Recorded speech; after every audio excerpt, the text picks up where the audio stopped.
अयोध्या में भगवान राम का प्राण प्रतिष्ठा होने में अब कुछ ही घंटा बचा हुआ है, लेकिन इसको लेकर हाजीपुर के रमचौड़ा में मंदिर में भी तैयारी खूब है।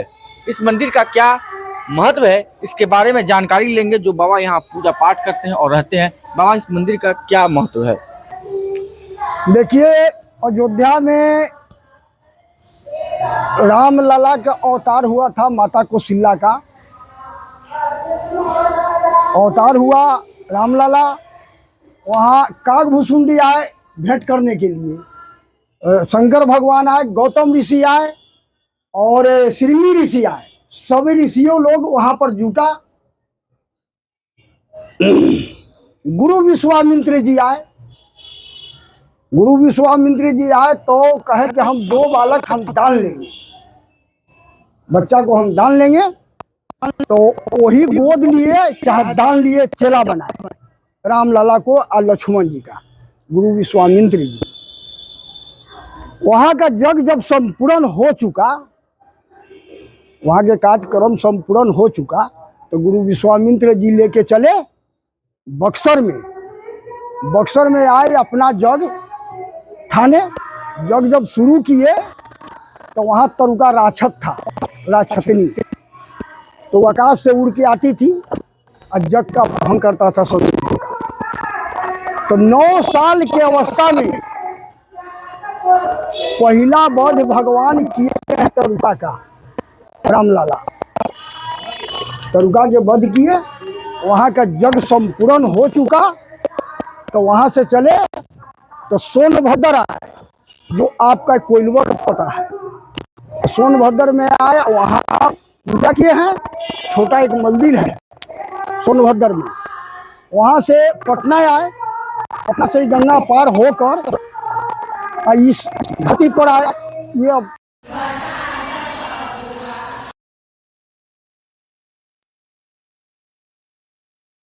इस पर राम भगवान को मूड़न हुआ है।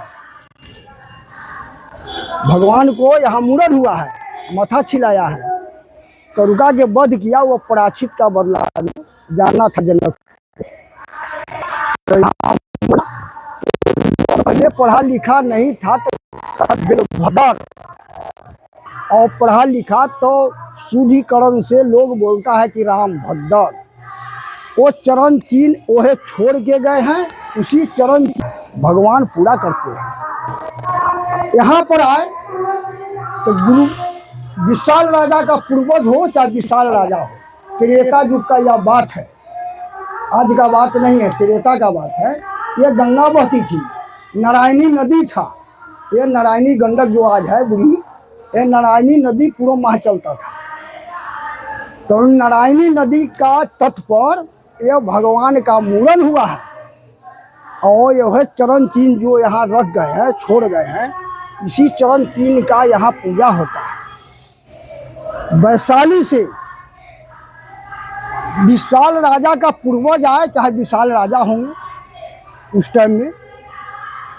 यह वाल्मीकि रामायण में लिखा हुआ है। तो वो ले गए जनकपुर में, वैशाली में। वैशाली में ले गए हैं, जाके कटोरा पोखर पर उनका स्वागत किए हैं। 52 पोखर का बगल में 52 पोखर पहले मिलेगा, उसके बाद कटोरा पोखर मिलेगा। राम जानकी का मंदिर आज मौजूद है वैशाली में। वैशाली से जब निकले हैं तब गए हैं जनकपुर, तब गए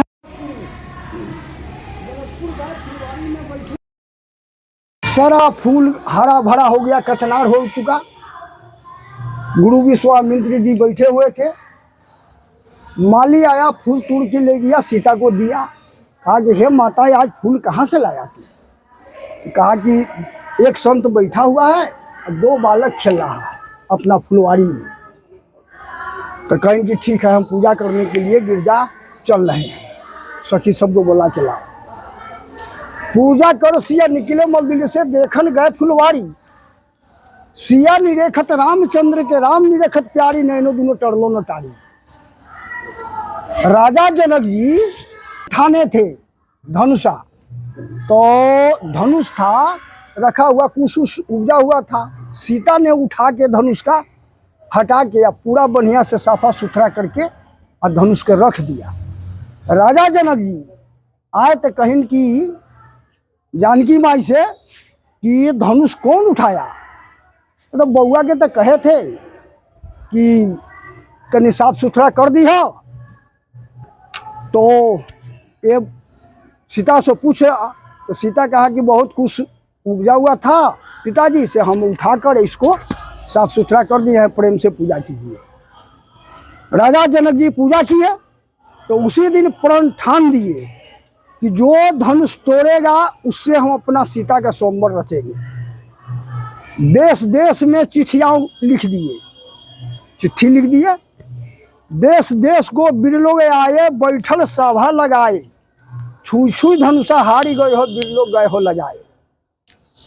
राम जब पहुँचे तो उनका अवस्था था उस टाइम में 12 साल का।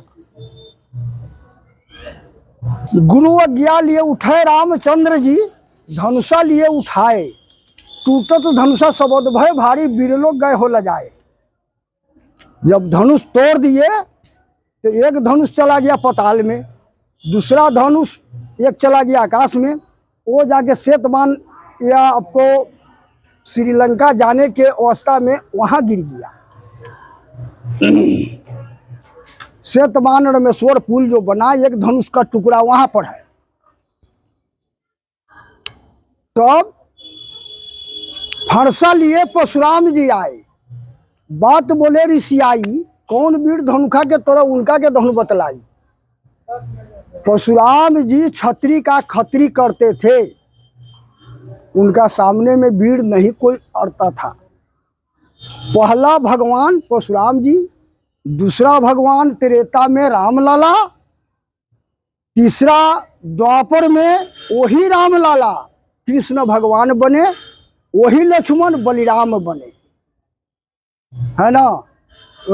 यह द्वापर का बात है।